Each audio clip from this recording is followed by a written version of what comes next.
Hi guys, welcome back to our channel. In this video, I'll teach you how to remove person in any picture using Snapseed.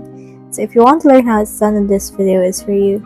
So what you can do is you can head over and then just install Snapseed. It's actually made by Google, so head over and open it. And then from in here, you should be able to see the screen. So for me right now, I'll just close this one and I'll open another one picture. So for me, I'll just use this. Let me just click on it and this is what it looks like. Under here, you should be able to see this picture. Now on this picture, head over in here to your tools. And in here, scroll down until you can see the option for double exposure. Click on that. And we're now on a double exposure mode. So from in there, click on this add image right here. And then add the image.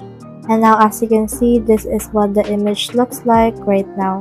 So what we can do instead is we can actually just move this around until we can see specific segments that are already added in here. So for example, for that, we can do this just like this. And then head over and then you can just click on this check mark. Now on that check mark that we have added, you can also click on this icon.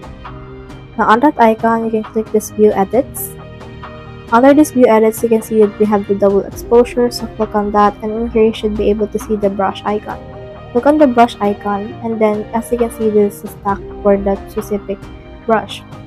So you can remove specific segments of this picture, or you can also enable them if you want. So in here you can see the actual segment that has been erased in here.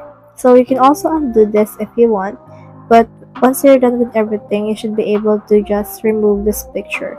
So for example, let's head over and use this again, and as you can see, that will actually add more layer in that.